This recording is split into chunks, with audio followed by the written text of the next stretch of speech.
কিন্তু ওই কিতাবগুলোর হেফাজত করার দায়িত্ব আমার আল্লাহ নেয়নি। ওই কিতাবগুলো হেফাজত করার দায়িত্ব সেই সময়ের উম্মত যারা ছিল তাদের উপরে আমার আল্লাহ দিয়েছিলেন। সম্মানিত উপস্থিতি, উম্মতের উপরে দেওয়ার কারণে সে যুগের উম্মতেরা ওই কিতাবগুলো হেফাজত করতে ব্যর্থ হয়েছে। যার কারণে আমার আল্লাহ যে তাওরাত নাজিল করেছিল ওই তাওরাত বর্তমান তাওরাতের সাথে কোনো মিল নেই, অনেক বেশ কম আছে। আমার আল্লাহ পাক যে জাবুর নাজিল করেছিলেন ওই জাবুরের সাথে বর্তমান সময়ের জাবুরের মিল নেই, অনেক বেশ কম আছে। কারণ ওই তাওরাত জাবুর ইনজিলের হেফাজত করার দায়িত্ব নিয়েছিলেন কে? জোরে বলেন, এই কথা বোঝেননি? কে নিয়েছিলেন? না, আমার আল্লাহ নেয়নি।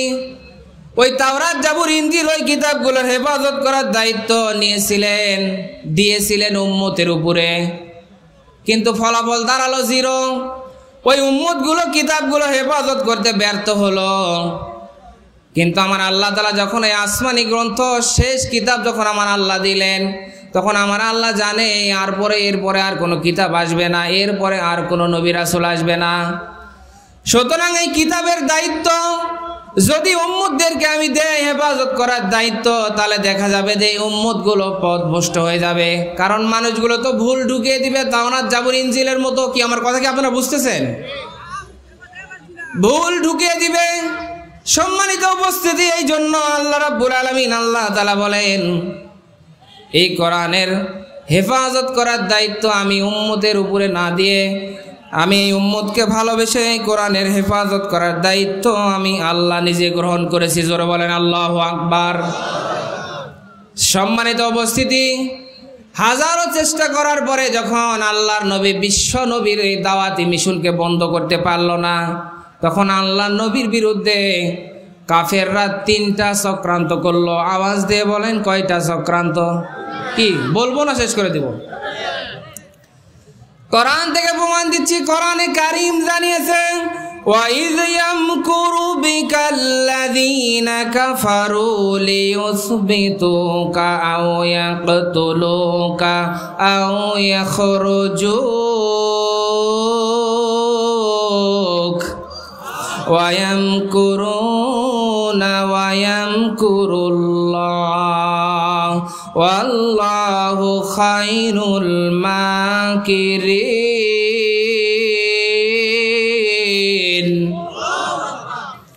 9 নম্বর পারা 19 নম্বর পৃষ্ঠা সূরা আনফালের 30 নম্বর আয়াত। এটা আল্লাহ পাক বলেন, হে নবী আপনি স্মরণ করুন সেই দিনের কথা যখন কাফেররা আপনার বিরুদ্ধে ষড়যন্ত্র করেছিল 3টা।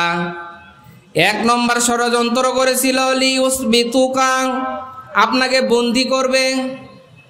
2 নম্বর ষড়যন্ত্র করেছিল আও ইয়াকতুলুক, আপনাকে হত্যা করবে।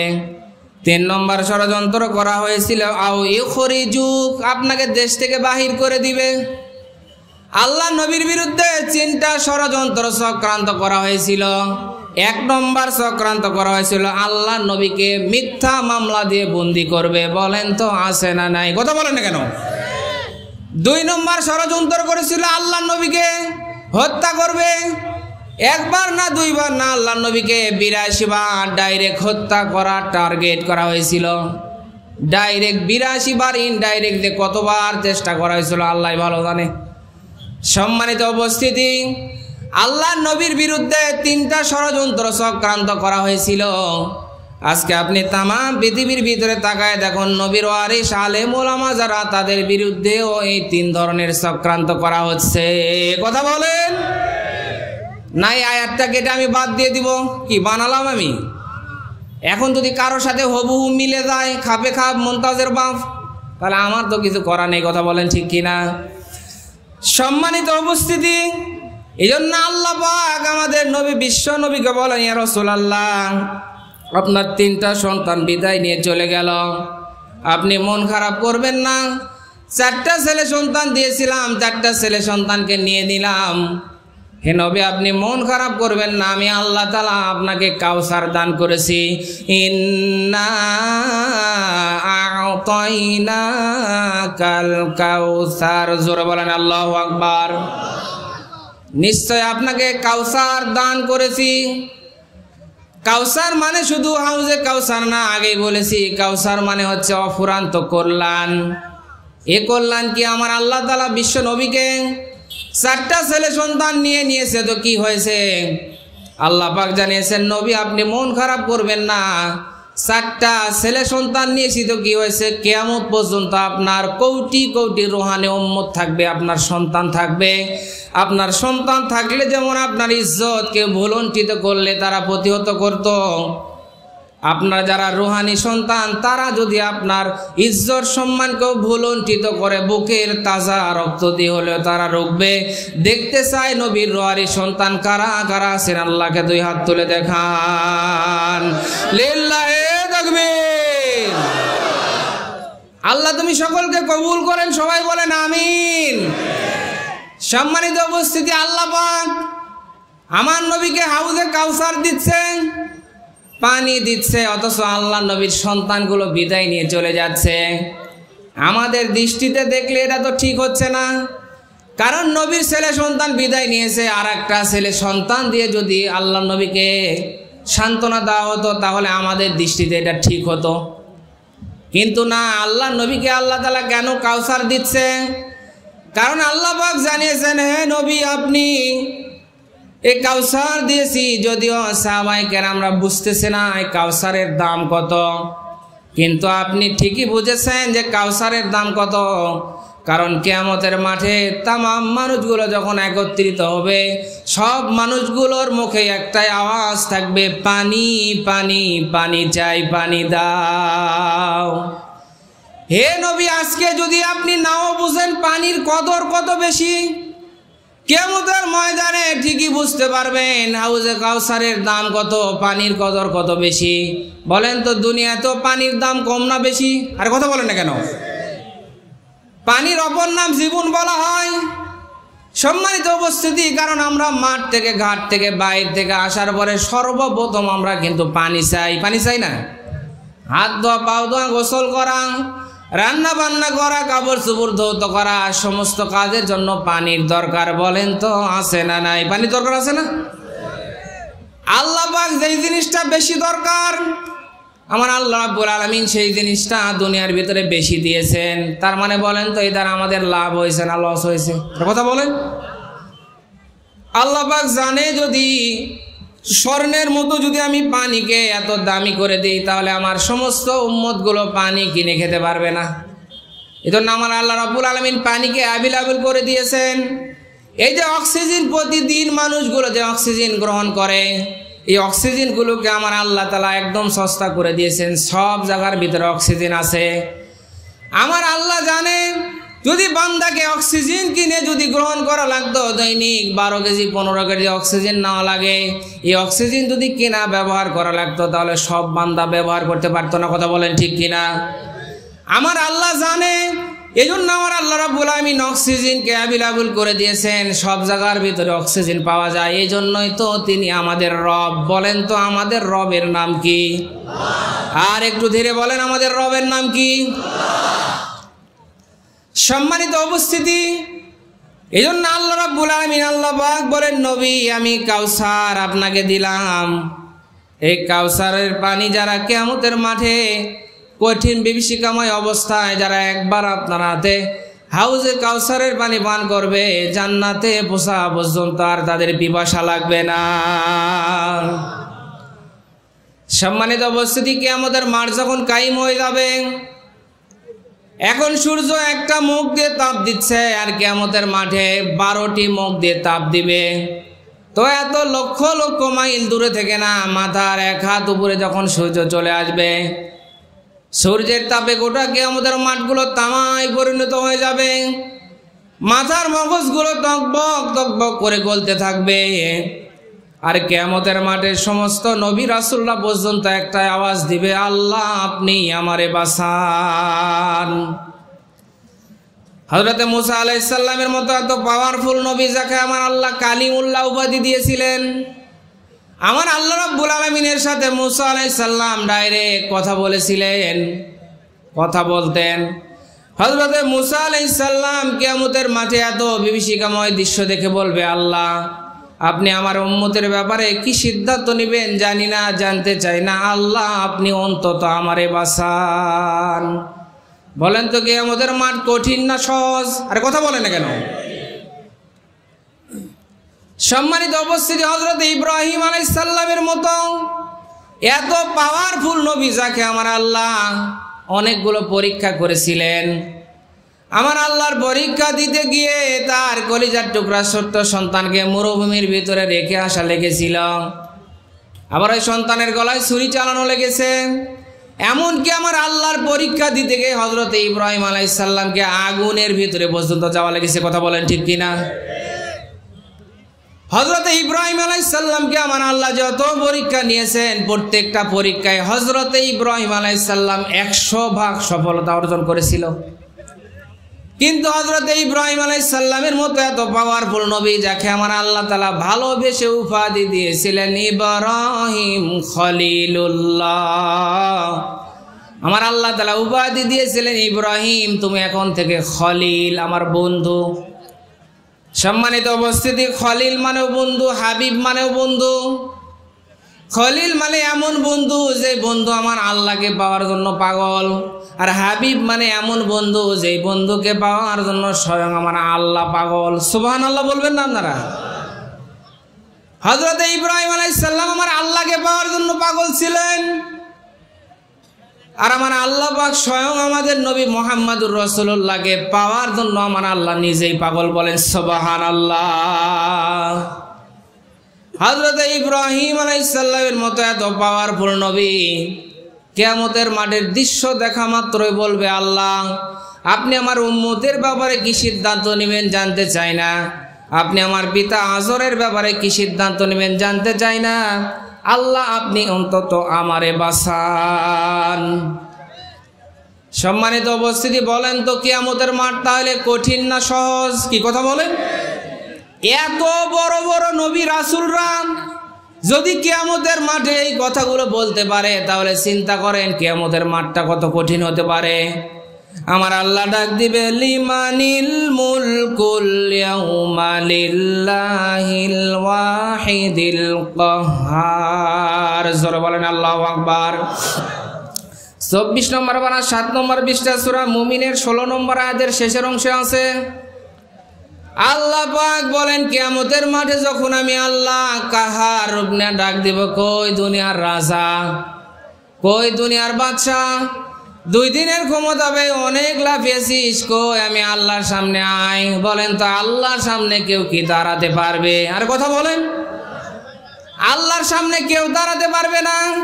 কারণ কিয়ামতের মাঠটা তো কঠিন হবে। ছোট ছোট বাচ্চা যারা থাকবে তাদের অবস্থা কেমন হবে? কোরআনে কারীম জানিয়েছে, ফাকাইফা তাত্তাকুনা ইন কাফারতুম ইয়াউমা ইয়াজআলুল ওয়িলদানা শিবা। আল্লাহ পাক জানিয়েছেন 29 নম্বর পারা 16 নম্বর পৃষ্ঠা সূরা মুজাম্মিলের 17 নম্বর আয়াত। আল্লাহ পাক বলেন, কিয়ামতের মাঠে যারা যুবক থাকবে, যারা ছোট ছোট বাচ্চা থাকবে, কিয়ামতের মাঠের ওই কঠিন দৃশ্য দেখা মাত্রই তারা বৃদ্ধে পরিণত হয়ে যাবে। সম্মানিত উপস্থিতি, কিয়ামতের মাঠ তাইলে কত কঠিন হবে চিন্তা করেন। এই যে যাদের চুলদাড়িগুলো পেকে গেছে, আমার মুরব্বিয়ানে কেরাম যারা বসে আছেন, তাদের চুলদাড়ি কিন্তু একদিনে পাকে নাই, কি একদিনে পেকেছে? কথা বলেন। বয়সের ভারে, বিভিন্ন টেনশনে, বিভিন্ন রোগ সুখে চুলদাড়ি পেকে গেছে। অথচ কিয়ামতের মাঠ কত কঠিন হলে পারে। ওই কিয়ামতের মাঠে ছোট ছোট বাচ্চা যারা থাকবে, কিয়ামতের মাঠের দৃশ্য দেখা মাত্রই তারা বৃদ্ধে পরিণত হয়ে যাবে। কিয়ামতের মাঠে যারা গর্ভবতী নারী থাকবে, কিয়ামতের মাঠের কঠিন বিভীষিকাময় দৃশ্য দেখে তারা কল্পনাও করতে পারবে না কখন যে তাদের বাচ্চা প্রসব হয়ে গেছে, তারা বুঝতেই পারবে না। সম্মানিত উপস্থিতি, এই দুনিয়ার ভিতরে যারা সবচাইতে আপনজন, কিয়ামতের মাঠে আপনজনগুলো আপনজনদেরকে দেখলে বিপদ মনে করে পালিয়ে যাবে। কোরআনে কারীম জানিয়েছে, ইয়াউমা ইয়াফিরুল মারউ মিন আখিহি ওয়া উম্মিহি ওয়া আবিহি ওয়া সাহিবাতিহি ওয়া বানি। জোরে বলেন আল্লাহু আকবার। 30 নম্বর পারার 5 নম্বর পৃষ্ঠা সূরা আবাসা 34, 35, 36 নম্বর আয়াত। আল্লাহ পাক বলেন ইয়াউমা ইয়াফিরু শব্দের অর্থ হেঁচে দৌড় দেওয়া, আমাদের গ্রামের ভাষায় বলে ঝাড়া কুষা দৌড় দেওয়া। কি বলে না? এখানে যদি উপর থেকে একটা সাপ পড়ে তাহলে আপনারা কি দৌড় দিবেন? ওরে বাবা যত ওয়াজ হয় হোক এটি থাকা যাবে না, ঝাড়া কুষা দৌড় দিবেন। কথা বলেন ঠিক কিনা? আল্লাহ পাক জানিয়েছেন কিয়ামতের মাঠে মানুষগুলো যখন মারউ মিন আখিহি ওয়া উম্মিহি ওয়া আবি, কিয়ামতের মাঠে ভাই যখন তার ভাইকে দেখবে, তার মাকে দেখবে, তার বাবাকে দেখবে, ওয়া সাহিবাতিহি ওয়া বানি, যখন তার স্ত্রী সন্তানকে দেখবে তখন বিপদ মনে করে দৌড় দিয়ে পালিয়ে যাবে। কি কথা মনে আপনারা বোঝেননি? কিয়ামতের মাঠে যারা আপনার সব চাইতে দুনিয়ার ভিতরে আপনজন তারা হচ্ছে ভাই, মা, বাবা, স্ত্রী, সন্তান। কারণ বিপদে পড়লে এরাই সব চাইতে আগে আসে। অথচ কিয়ামতের মাঠে আপনজনগুলো আপনাকে আমাকে দেখলে বিপদ মনে করে দৌড় দিয়ে পালিয়ে যাবে। কারণ তারা চিন্তা করবে না জানি কখন কোন মুহূর্তে আমার কাছে এসে নেকি চায় কিনা। সম্মানিত উপস্থিতি, কিয়ামতের মাঠে তারা বিপদ মনে করে দৌড় দিয়ে পালিয়ে যাবে। অথচ আমরা দুনিয়ার ভিতরে এমনও ঘটনা দেখেছি সন্তানের জন্য মা বাবা জীবন দিয়েছে। বলেন তো এরকম ঘটনা ঘটেছে কি ঘটেনি? আরে কথা বলেন। এমনকি মা বাবার জন্য সন্তানও জীবন দিয়েছে। অথচ কিয়ামতের মাঠ কত কঠিন হলে পারে মা বাবা তার সন্তানকে দেখলে, ভাইকে দেখলে, স্ত্রী সন্তান পুত্র এরকম দেখলে তারা দৌড় দিয়ে পালিয়ে যাবে। চিন্তা করেন আপনি। তাফসিরে ফি জিলালিল কোরআন আল্লামা সাইয়্যিদ কুতুব শহীদ রহমতুল্লাহ আলাইহি লেখেন যে কিয়ামতের মাঠ এত কঠিন হবে যে কিয়ামতের মাঠে একটা সন্তান তার মায়ের পা জড়িয়ে কান্না করবে 500 বছর। কত বছর বলে? 500 বছর পর্যন্ত একটা সন্তান তার মায়ের পা জড়িয়ে কান্না করবে, মা আমাকে অন্তত একটা নেকি দাও, একটা নেকির জন্য আমি জান্নাতে যেতে পারছি না, একটা নেকি আমাকে দাও তাহলে আমি বেঁচে যাই, আমি তো মাপ পেয়ে যাই। 1 বছর নয়, 2 বছর নয়, 500 বছর কান্না করার পরে ওই মা ওই সন্তানের বুকে লাথি দিয়ে বলবে দূর হয়ে যা, কোথায় থেকে এসেছিস? দুনিয়ায় তো আমার বিয়ে হয়নি, সন্তান আসলো কোথায় থেকে? সম্মানিত উপস্থিতি, আমি আপনাদেরকে চিন্তার খোরাক দিচ্ছি। আপনি আপনার দিমাগ দিয়ে, আপনার ব্রেন দিয়ে চিন্তা করেন কত কঠিন অবস্থা হলে পারে এই কথা একজন মা বলতে পারে। চিন্তা করেন এত কঠিন কিয়ামতের মাঠ হবে। কিয়ামতের মাঠে আপনাকে রবের সামনে একা একা দাঁড়ানো লাগবে। কোরআনে কারীম জানিয়েছে ওয়া কুল্লুহুম আতিহি ইয়াউমাল কিয়ামাতি ফারদা। জোরে বলেন আল্লাহু আকবার। 16 নম্বর পারা 10 নম্বর পৃষ্ঠা সূরা মারিয়ামের 95 নম্বর আয়াত। এটা আল্লাহ পাক জানিয়েছেন কিয়ামতের মাঠে প্রত্যেককে আমার আল্লাহর সামনে দাঁড়ানো লাগবে একা একা। একা একা দাঁড়ানো, বলেন তো এটা কঠিন কাজ না সহজ কাজ? আরে কথা বলেন। এখান থেকে বলা হয়েছে পিছনে জায়গা হচ্ছে না, একটু সামনের দিকে চাপাতে বলা হয়েছে। সারা একটু বসে আছেন, একটু অনুগ্রহ করে সামনের দিকে ফাঁকা জায়গাগুলো পূরণ করে বসে, অনেক মানুষ জায়গা হচ্ছে না।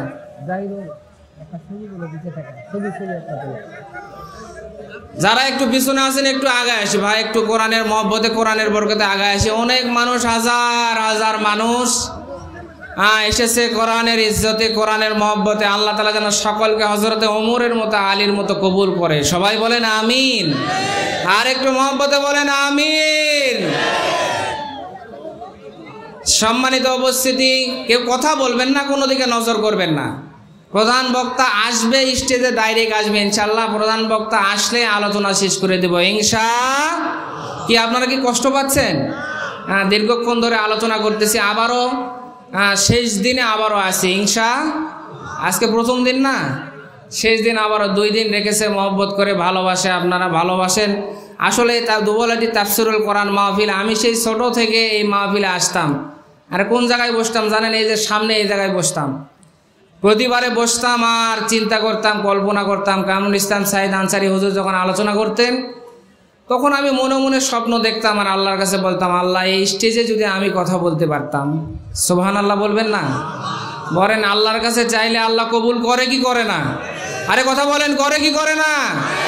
ও যুবক, তুমি কার কাছে চাও? আল্লাহর কাছে চাও, অবশ্যই আল্লাহ উত্তম ব্যবস্থা করে দিবে। দিতে পারে না? আরে কথা বলেন না কেন? পারে কি পারে না? চাকুরি দরকার, ব্যবসা বাণিজ্য দরকার, কি দরকার? ভালো নারী দরকার, আমার মাওলার কাছে চাও।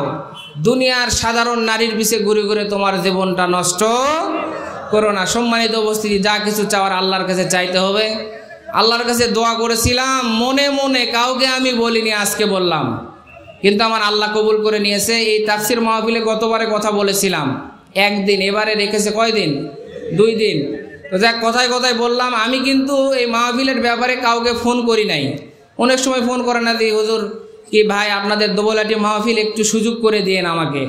আল্লাহর কসম করে বলছি, কোরআন আমার সামনে, আমি কাউকেই বলি নাই যে আমাকে একটু দোবলাটি সুযোগ করে দেন। কর্তৃপক্ষ মাহফিলের এখান থেকে চঞ্চল স্যার ফোন দিয়েছে, ফেসবুকের সাথে অ্যাড আছে, বিভিন্ন জায়গায় আলোচনা করি দেখে। তো আমি এই কথাটা এই জন্যই বললাম যে মালিকের কাছে আমি মনে মনে দোয়া করেছিলাম, আমি কাউকে বলিও নাই যে আমাকে একটু সুযোগ দেন, কিন্তু আল্লাহ কবুল করেছে। জোরে বলেন, কে কবুল করেছে? আরে কথা বলেন না কেন? কে কবুল করেছে? এই জন্য যা কিছু চাওয়ার চাইবো কার কাছে? আরো জোরে বলেন, কার কাছে? সম্মানিত উপস্থিতি, কিয়ামতের মাঠে আপনাকে একা একা দাঁড়ানো লাগবে। একা একা দাঁড়ানো কত কঠিন ব্যাপার। কারণ এখন যদি আপনাকে চেয়ারম্যান মেম্বার যদি ডাকে কোনো অপরাধের কারণে একা একা, তাহলে আপনি বলেন তো যেতে ভয় পাবেন কি পাবেন না?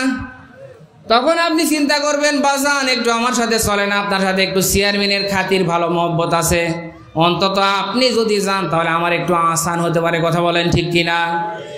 অথচ কিয়ামতের মাঠে রব যখন কাহার রূপ নিয়ে, কঠিন রূপ নিয়ে বিচার করছেন, এমন মুহূর্তে নবী রাসূলরা যখন কথা বলার সাহস পাচ্ছে না, এমন মুহূর্তে, এমন সময় আপনাকে কিয়ামতের মাঠে আমার আল্লাহর সামনে একা একা দাঁড়ানো লাগবে।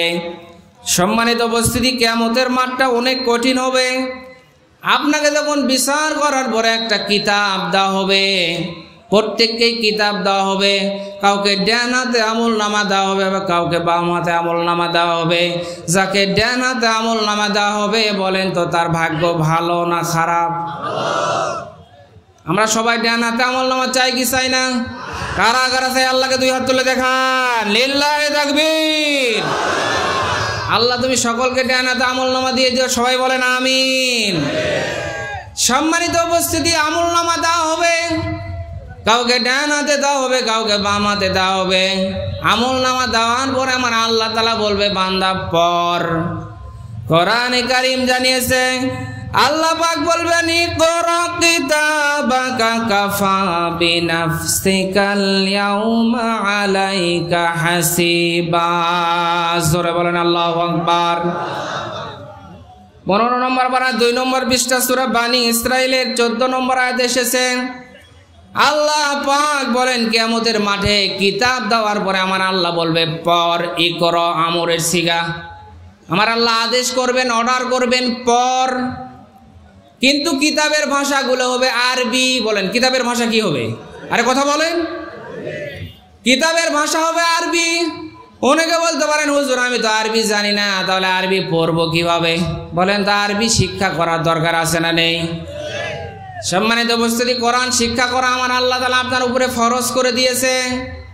সম্মানিত উপস্থিতি, এজন্য আমার আল্লাহ রাব্বুল আলামিন যখন বলবে পড়, আমার আল্লাহর কথার এত পাওয়ার যে আমার আল্লাহ যখন আপনাকে পড়তে বলবে, বলার সাথে সাথে আপনি আরবি শিক্ষায় শিক্ষিত হয়ে যাবেন। সুবহানাল্লাহ বলবেন না? সবাই তখন কিতাবগুলো পড়তে পারবে।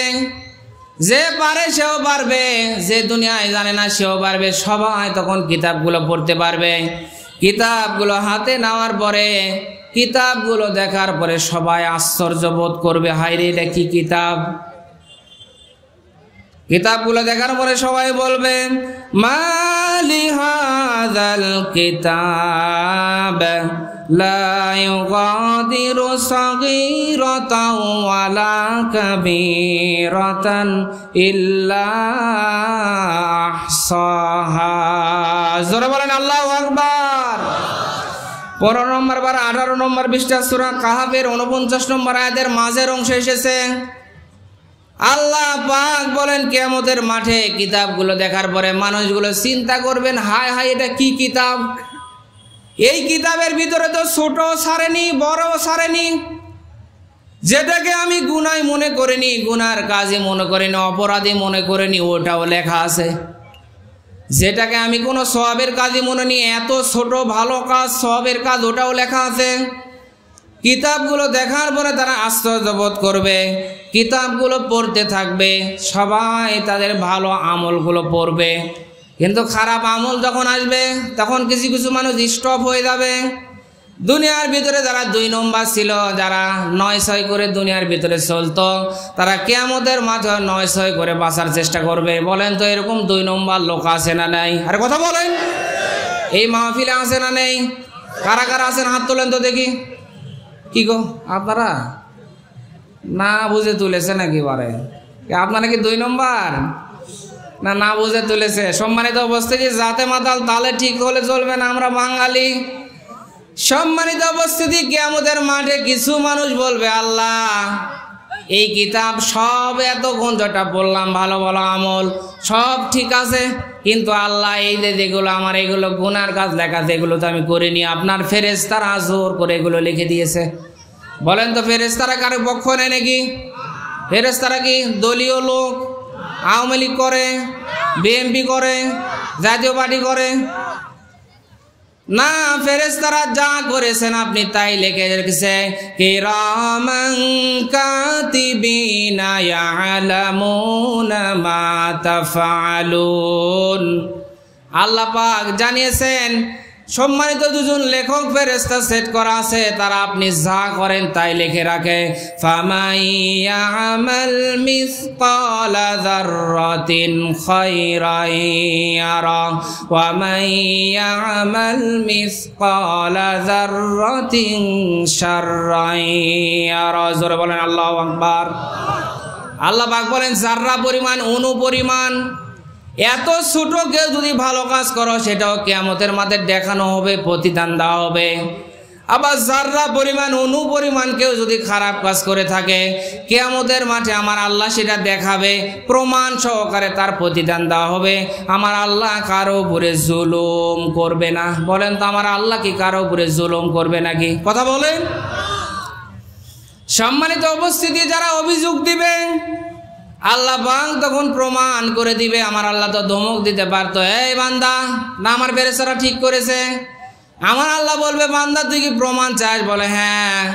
তখন আমার আল্লাহ রাব্বুল আলামিন প্রমাণ দিবে, আল ইয়াউমা নাখতিমু আলা আফওয়াহিহিম ওয়া তুকাল্লিমুনা আইদিহিম ওয়া তাশহাদু আরজুলুহুম বিমা কানু ইয়াকসিবুন।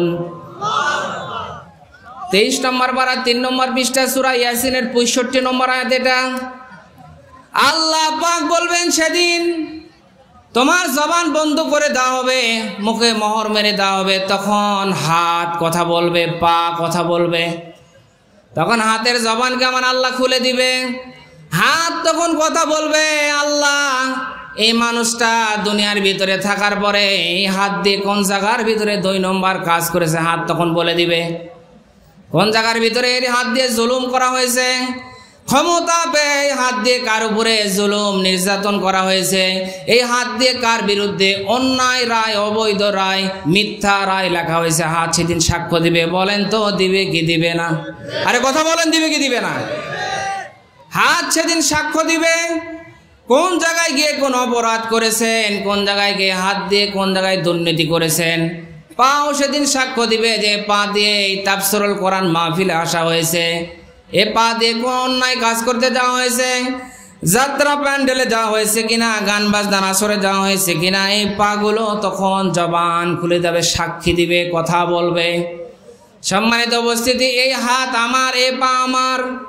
অথচ কিয়ামতের মাঠে তখন মানুষগুলো আফসোস করে বলবে, আল্লাহ এই হাতগুলো তো আমার ছিল, এই পাগুলো আমার ছিল, এগুলো তো আমারই মনে করতাম। মনে করেছি হাত আমার, পা আমার, আমার পক্ষেই সাক্ষী দিবে। বলেন তো এরকম আমরা মনে করি কি করি না? কথা বলেন না কেন? অনেকে মনে করি আমার দল আছে ক্ষমতায়, আমার ভাই, আমার চাচা, আমার মামা আছে, না আমার কোনো অসুবিধা নেই, যত অন্যায় করি। বলেন তো এরকম ধারণার লোক আমরা আছি না নেই? কথা বলেন না কেন? না, কিয়ামতের মাঠে হাত পা কিন্তু আপনার বিরুদ্ধে সাক্ষ্য দিবে। আর আজকে আপনি বিচার দিবেন কার কাছে? যার কাছে বিচার দিতে যান, কারণ আমরা হচ্ছে তরমুজ মার্কা জনগণ। তরমুজ বোঝেন আপনারা?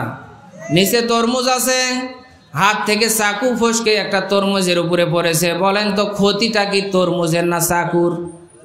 এর কথা বলেন না কেন? তরমুজের ক্ষতি। এখন যদি মনে করেন তরমুজ তোর তো অনেক কষ্ট, যাক তরমুজটাকে উপরে রাখি, চাকুটা নিচে রাখলাম। মনের ভুলে দুর্ভাগ্যক্রমে তরমুজটা হাতের বাড়ি লেগে চাকুর উপরে পড়েছে। বলেন তো এবারে ক্ষতিটা তরমুজের না চাকুর? সুতরাং যেভাবে যাক, আমরা তরমুজ মার্কা জনগণ, খালা আম্মার চাচি আম্মা যাই আসুক না কেন, ওই মানুষের ভাগ্য পরিবর্তন করতে পারে না। মানুষের ভাগ্যের পরিবর্তন করতে হলে আল্লাহর কোরআন ছাড়া বিকল্প কোনো কিছু করতে পারে না। কথা বলেন ঠিক কিনা? ধরো বলেন ঠিক কিনা? সম্মানিত উপস্থিতি, এই জন্য আমরা কোরআনের পক্ষে থাকবো তো ইনশাআল্লাহ। সম্মানিত উপস্থিতি, আগেই বলেছেন আপনি যাবেন কার কাছে? কোরআন যদি না থাকে তাহলে আপনি যেই মানুষের কাছে যাবেন সঠিক বিচার পাবেন না। এই যে বাগানের একটা মালিক বাগানের ভিতরে প্রবেশ করেছে, আমের বাগান। প্রবেশ করার পরে দেখে একটা ছোট্ট বাচ্চা ব্যাগ নিয়ে আম চুরি করতেছে। এখন বাগানের মালিক দেখে ফেলেছে, এই আম তাড়াতাড়ি করে আয়, তোর বাবার কাছে নিয়ে যাব, তোর বিচার হবে, তোর এবারে সাইন্ডিং করে ছাড়বো। এই কথা শোনার পরে বলেন তো ছোট্ট বাচ্চার হাসার কথা না কান্না করার কথা? কথা বলেন না কেন? হাসার কথা। আরে বাপের কাছে নিয়ে যাবো, এই কথা শুনে তো কান্না করার কথা। কথা বলেন ঠিক কিনা? সম্মানিত উপস্থিতি, ছোট্ট বাচ্চা ডাক দিয়ে বলে, আপনি আব্বার কাছে কি নিয়ে যাবেন? আমি তো ছোট গাছে ব্যাগ নিয়ে, ওই যে বড় গাছে তাকায় দেখেন আমার আব্বা বস্তা নিয়ে আম চুরি করতেছে। জোরে বলেন সুবহানাল্লাহ। সম্মানিত উপস্থিতি, আপনি বিচার দিবেন কার কাছে? আল্লাহর কোরআন ছাড়া সঠিক বিচার হতে পারে না। আল্লাহর নবীর কাছে বনি মাখজুমা গোত্রের একজন মেয়ে চুরি করে ধরা পড়েছে। বলেন তো চুরি করে ধরা পড়লে বিধান কি?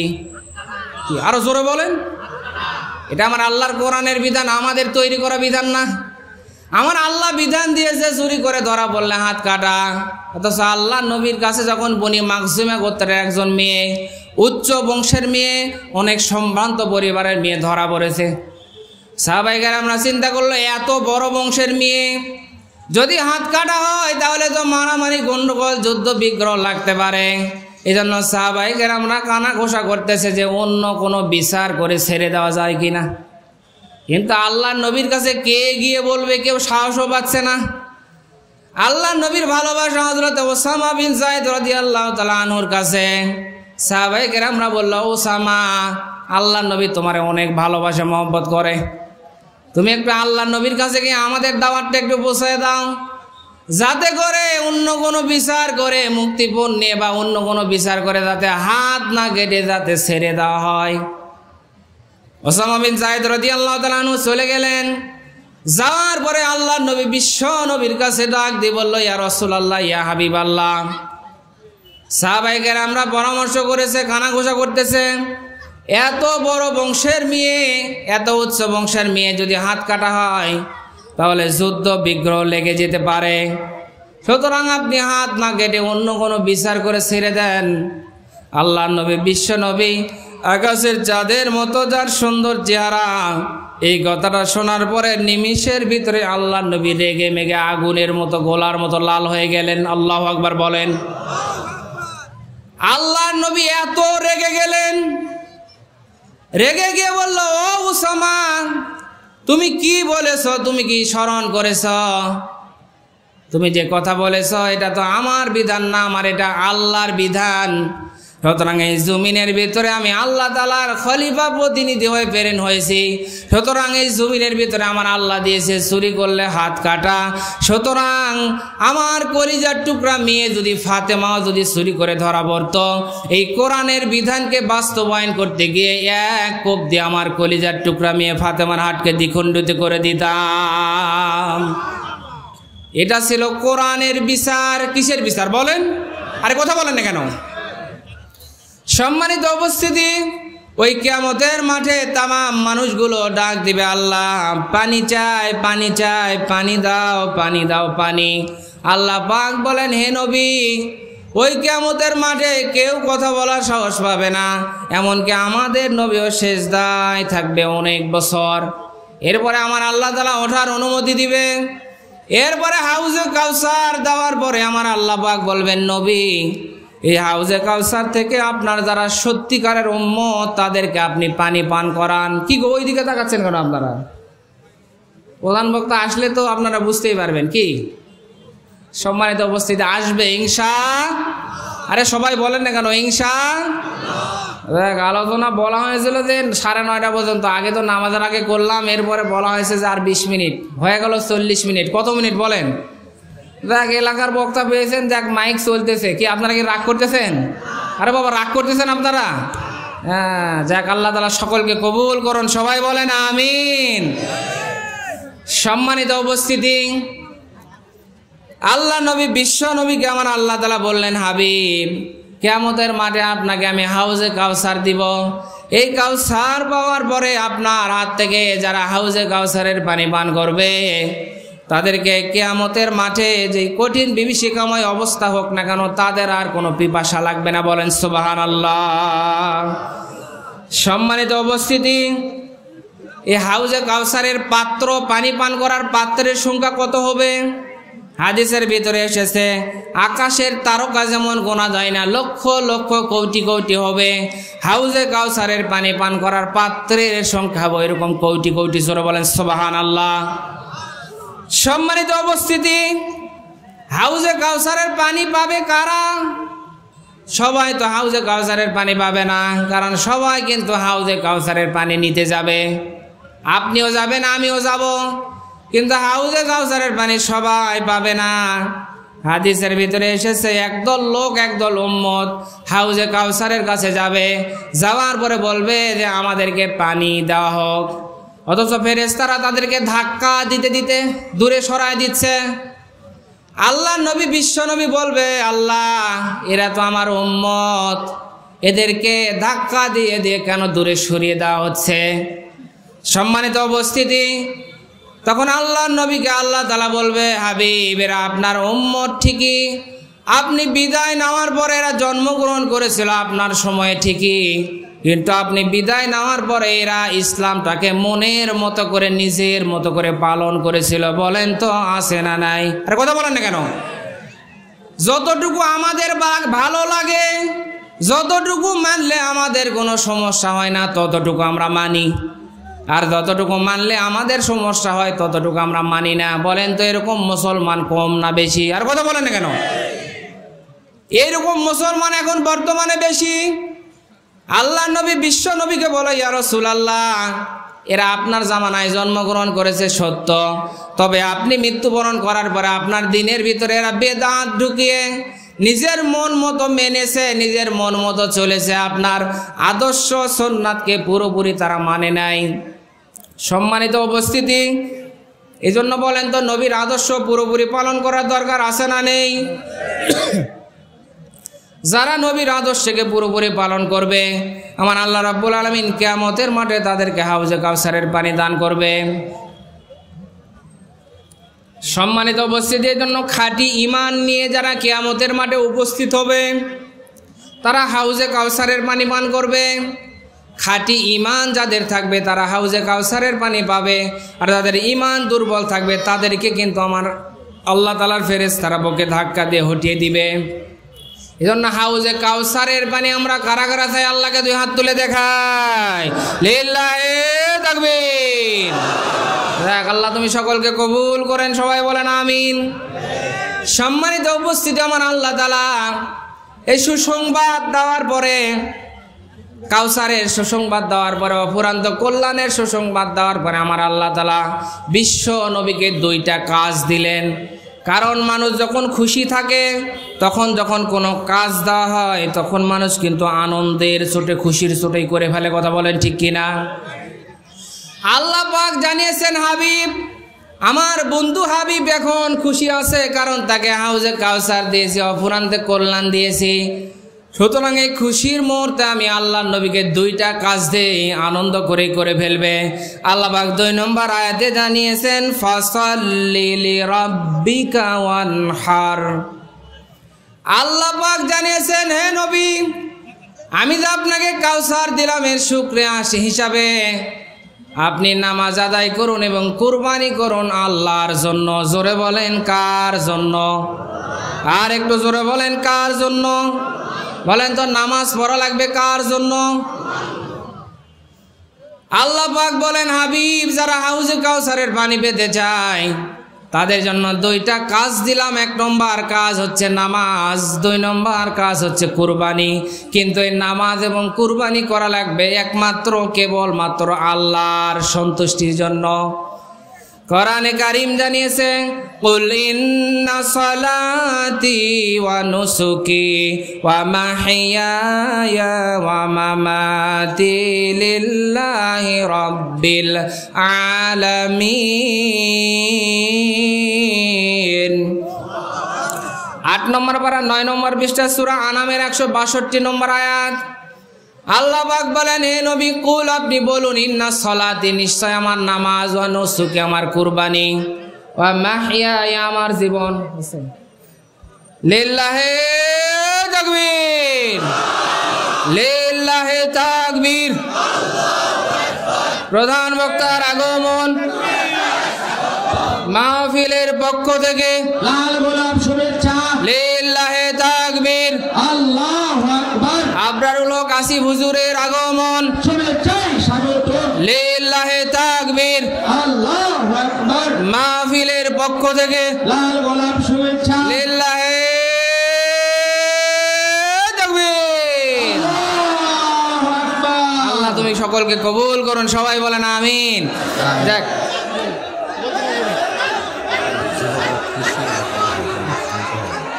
যাক, কি যুবকরা খুশি তো? কি খুশি? এই খেলা হবে, কি হবে কথা বলো না কেন? আজকে খেলা হবে যাক, সম্মানিত উপস্থিতি, আজকে অনেক যুবকের আগমন, অবিবাহিত যুবক বেশি। হুজুর যেহেতু যুবকদের আলোচনা করেন, যাক, হুজুরদের এরকম একটা আলোচক থাকাও দরকার।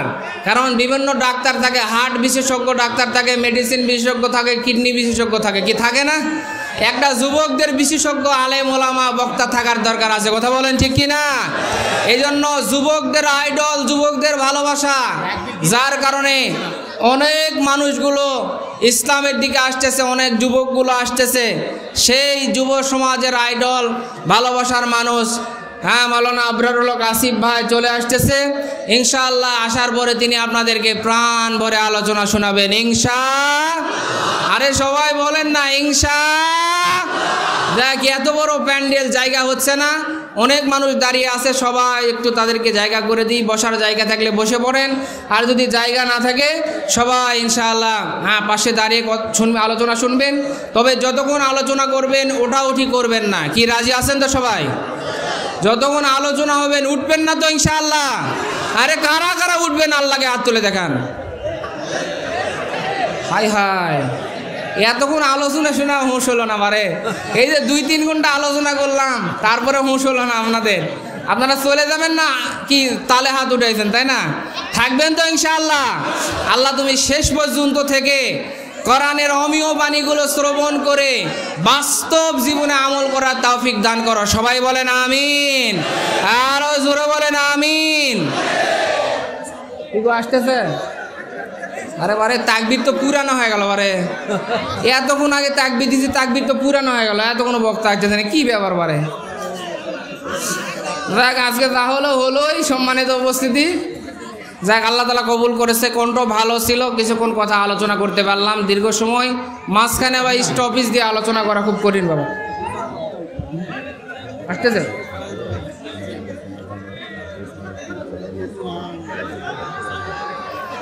যাক, আলহামদুলিল্লাহ। আপনারা গেটের সামনে ভিড় করবেন না।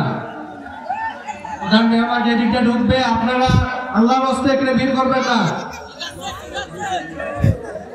আমি তাফসীর কমিটির পক্ষ থেকে স্বেচ্ছাসেবক ভাইদেরকে দৃষ্টি আকর্ষণ করছি, হুজুরকে আসার একটু পরিবেশ, সুন্দর পরিবেশ করে দেন, আসার পরিবেশ করে দেন। আপনারা ধৈর্য সহকারে বসে আপনারা কথা বলবেন না। যাক, আলহামদুলিল্লাহ।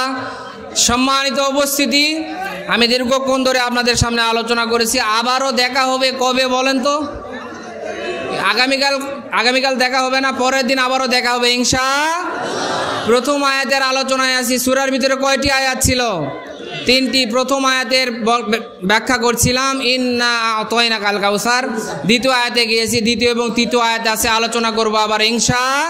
আমার আলোচনাগুলো আর যে ইসলামিক টিউন, আজকের আলোচনা সহ অনেক আলোচনা আছে, সেখানে পাবেন। আব্দুল্লাহ আল মুজাহিদুল ইসলাম নওগাঁ লিখলে আলোচনা পাবেন। সকলে দোয়া করবেন, আমি আপনাদের এলাকার সন্তান। আল্লাহ তাআলা যেন কোরআনের ময়দানে বলিষ্ঠতার সাথে কথাগুলো উপস্থাপন করার তৌফিক দান করেন। সবাই বলেন আমিন। যাক, প্রধান আলোচক চলে আসবে ইনশাআল্লাহ। তবে অনেক ভিড় হচ্ছে, এই জন্য আসতে দেরি হচ্ছে। যত ভিড় করবেন তত হুজুরের স্টেজে আসতে দেরি হবে। এই জন্য যারা ভিড় করতেছেন অনুগ্রহ করে ভিড় না করে ময়দানে বসে যান, হুজুরকে দেখতে পাবেন ইনশাআল্লাহ। সবাই দেখতে পাবেন, অনেক সুন্দর উঁচু স্টেজ, হুজুরকে দেখতে পাবেন। আল্লাহ তাআলা সকলকে কবুল করুন। আল্লাহু আকবার। এই জাইদুল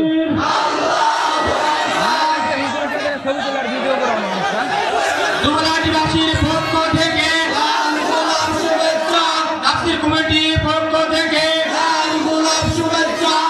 আবরার হক আসিফ সাহেবকে শুভেচ্ছা ও মুবারকবাদ জানাচ্ছি।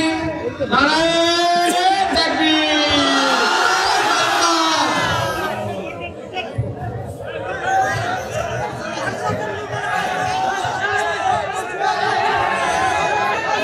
আমরা কেউ ভিড় না করি, আমরা সবাই একটু সুন্দর পরিবেশ, সুশৃঙ্খল পরিবেশ বজায় রাখি। মামুনদের প্রতি দৃষ্টি আকর্ষণ করছি, একটি চাবি হালি ছিল না, ডাইরেক্ট আসলে একটু জমা দেবেন। একটু দোয়া করবেন হুজুর আমার জন্য। আমি স্বেচ্ছাসেবক ভাইদের প্রতি দৃষ্টি আকর্ষণ করছি, এদের ডান সাইডে এই জায়গার ভিড়টা আমরা একটু সরাই দিয়ে কমাই দিই, যেহেতু পিছনে অনেক জায়গা রয়েছে, একটু ফাঁকা করে দিই।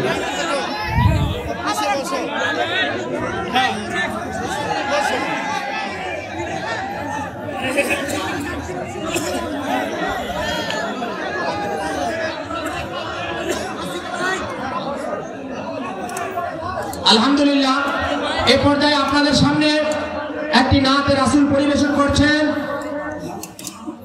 মোহাম্মদ মাহবুবুল আলম।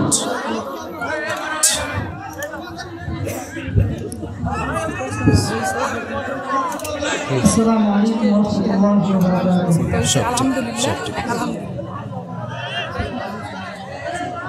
वो जिसके लिए महफिल कौनैन सजी है, फिरदौस से बड़ी जिसके वसीले से बनी है, वो जिसके लिए महफिल कौनैन सजी है, फिरदौस से बड़ी जिसके वसीले से बनी है।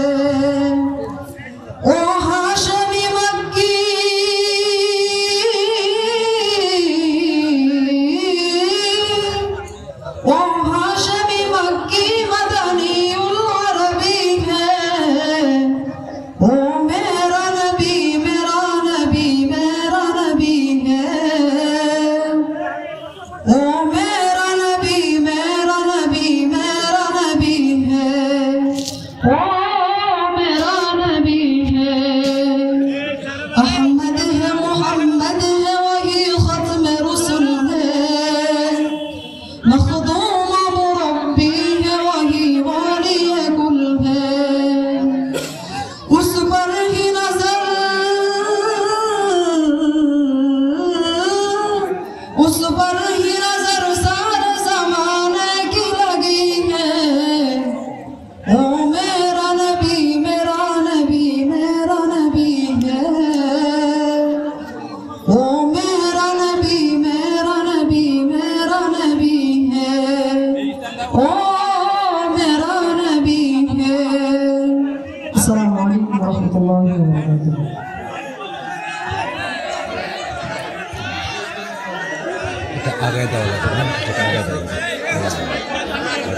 ভাই আমি দৃষ্টি আকর্ষণ করছি মাহফিলের ড্যান্স সাইডের জায়গাটায় খুব হইচই হইতেছে, একটু ফাঁকা করি ভাই। আসল মাইক কোনটা, আসলটা কোনটা তোমাদের? আলহামদুলিল্লাহ আমাদের প্রধান বক্তা যিনি তিনার শানে একটি নাতে রাসূল পেশ করবেন। আসসালামু আলাইকুম ওয়া রাহমাতুল্লাহি ওয়া বারাকাতুহু। আছি গো ডুবে আমি পাপেরি সাগরে, না জানি কি হবে ওপারে হাসরে। আছি গো ডুবে আমি পাপেরি সাগরে, না জানি কি হবে ওপারে হাসরে।